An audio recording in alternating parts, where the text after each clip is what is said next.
శాంతి భద్రతల పర్యవేక్షణలో రాజీ పడే ప్రసక్తి లేదని గూండాయుత్వం మహిళలు వేధించే వారిపై కఠిన చర్యలు తీసుకుంటామని నల్గొండ డీఎస్పీ మామల్ల శ్రీధర్ రెడ్డి హెచ్చరించారు. నల్గొండ డీఎస్పీగా నూతనంగా నియామకమైన సందర్భంగా అమ్మా న్యూస్తో పలు విషయాలు ఆయన పంచుకున్నారు. భూ కబ్జాలకు పాల్పడితే వారిపై మత ఘర్షణలు చేపట్టే వారిపై కఠిన చర్యలు ఉంటాయంటున్న డీసీపీ శ్రీధర్ రెడ్డితో మా నల్గొండ ప్రతినిధి Kiran face to face. Nalgonda డీఎస్పీగా శ్రీధర్ రెడ్డి గారు నియామకమయ్యారు. ఈ యొక్క 3 నియోజకవర్గాల పరిధిలో ఉన్న యొక్క డీఎస్పీ గారు ఇక్కడ ఏ సమస్యలు గుర్తించారో రానున్న ఎలక్షన్ల నేపథ్యంలో ఆ సమస్యలపైన ఏ విధంగా పలు సూచనలు సలహాలు ప్రజలతో పాటు క్రైమ్ చేస్తున్న వారికి వారు ఏ విధంగా చేయబోతున్న దానిపైన మనకు తెలుసు. సార్ చెప్పండి, మీరు నియామకమైనందుకు అమ్మా న్యూస్ తరఫున కంగ్రాట్స్. మీరు ఏ సమస్యలు గుర్తించారు? థ్యాంక్ యూ అండి. ఈ ఏరియా సుపరిచితమే. గతంలో నేను ఇక్కడ పనిచేశాను కాబట్టి నాకు పూర్తి అవగాహన ఉన్నది.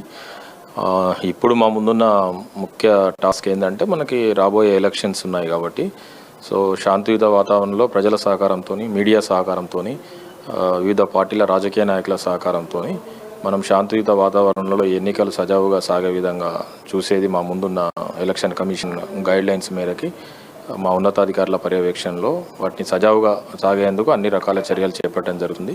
అక్కడక్కడ కొన్ని గ్రామాల్లో ఎక్కడైతే గత ఎన్నికల్లో జరిగిన సంఘటనలు అయితేమి, తర్వాత ఈ ప్రజెంట్ పరిస్థితుల్లో ఎక్కడైతే శాంతి భద్రతలు ఉన్నాయో అక్కడ అందరినీ కూడా సమావేశపరిచి ఒక సహృదమైన వాతావరణం ఏర్పాటు చేసేందుకు కృషి చేస్తాము. ఆ తర్వాత మనం ముఖ్యంగా నల్గొండ టౌన్లో మనకి తర్వాత ఇంకా 1-2 చోట్ల ఈ సబ్ డివిజన్ పరిధిలో ఉన్నటువంటి ప్రాపర్టీ నేరాలు, తర్వాత కొన్ని రకాల భూ వివాదాలు ఇవన్నీ ఉన్నాయి. వీటి మీద కూడా దృష్టి సారిస్తాము. చట్ట పరిధిలో చట్టంలో ఉన్న నిబంధనల మేరకు తప్పకుండా మా పరిధిలో ప్రజలకు న్యాయం చేసేందుకు మేము ముందుంటాము. మొత్తం నల్గొండ సబ్ డివిజన్లో పనిచేస్తున్నటువంటి పోలీస్ అధికారులందరూ కూడా ఒక టీం వర్క్తో ముందుకు వెళ్ళే విధంగా నేను నా శాయశక్తుల ప్రయత్నిస్తాను. మా ఎస్పీ మేడం గారి ఒక సూచనలు సలహాలు ఎప్పటికప్పుడు పాటిస్తూ ఒక మంచి పోలీస్ పరంగా ఒక మంచి సేవలను అందించేందుకు శాయశక్తుల కృషి చేస్తాం. దొంగతనాలు కావచ్చు, అమ్మాయిల పట్ల అఘాయిత్యాలు కావచ్చు, ఈ యువత గంజాయి వీటి మీద ఏమైనా ప్రత్యేక దృష్టి పెట్టే అవకాశాలు? తప్పకుండా అండి. మా టాస్క్ ఫోర్స్ టీం ఉంది ఎస్పీ మేడం ఆధ్వర్యంలో. అదేవిధంగా మాకు సబ్ డివిజన్ పరిధిలో కూడా మేము ఒక ప్రత్యేక నిఘా బృందాన్ని ఏర్పాటు చేసుకుంటాము. ఈ గంజాయి సమస్య అనేది చాలా సివియర్గా ఉంది. తప్పకుండా దాని మీద కఠిన చర్యలు ఉంటాయి. ఎవరైతే దాన్ని రిపీటెడ్గా చేస్తున్నారో అవసరమైతే ఉన్నతాధికారుల సూచనలు తీసుకొని పీడీ యాక్ట్ కూడా నమోదు చేస్తాము. వాళ్ళని ప్రివెంట్ చేయడానికి అన్ని రకాల అదేవిధంగా అవేర్నెస్ కూడా వెరీ ఇంపార్టెంట్.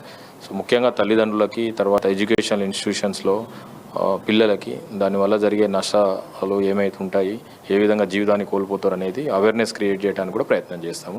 ఇక మహిళా రక్షణకు వచ్చేసరికి మాకు ప్రత్యేకంగా షీ టీమ్స్ ఉన్నాయి. రాష్ట్ర ప్రభుత్వ కాన్సెప్ట్ అది ఒక ఫ్లాగ్షిప్ ప్రోగ్రామ్ షీ టీమ్స్ అనేవి. ముఖ్యంగా మహిళలు, చిన్నపిల్లల రక్షణ కొరకు షీ టీమ్స్ ఎప్పటికప్పుడు కృషి చేస్తున్నాయి. వారికి లా అండ్ ఆర్డర్ టీమ్ సపోర్ట్గా ఉంటాయి. ఎటువంటి చిన్న నేరమైన మహిళల పట్ల జరిగే ఏ అగాత్యమైనా ఊరుకునే ప్రసక్తి లేదు. కఠినంగా చర్యలు తీసుకొని అప్పటికప్పుడే దాని మీద అంటే విక్టిమ్కు రిలీఫ్ కల్పిస్తూ మిగతా అలాంటి నేరాలు చేసేవారికి ఒక భయం రకమైన వాతావరణం ఏర్పడే విధంగా అన్ని చర్యలు తీసుకుంటాం. అయితే డిఎస్పీ శ్రీరెడ్డి గారు ఒకటే చెప్తున్నారు, గతంలో పనిచేసిన అనుభవంతో శాంతి భద్రతల పర్యవేక్షణలో గట్టిగా వ్యవహరిస్తామని, అదేవిధంగా ఎవరైతే గంజాయి కానీ ఏదైనా నేరస్తాలు పాల్పడిన వారిపైన పీడీ యాక్ట్ కూడా నమోదు చేస్తామని, మొత్తానికి శాంతి భద్రత విషయంలో ఇలా రాజీ పడే ప్రసక్తి లేదని, ప్రజల సుఖంతో పాటు ప్రజలకు రక్షణ కల్పించడమే తన లక్ష్యమని అంటున్నారు. నల్గొండ జిల్లా కేంద్రం నుంచి కెమెరామెన్ శంకర్తో కిరణ్, అమ్మా న్యూస్, ఉమ్మన్.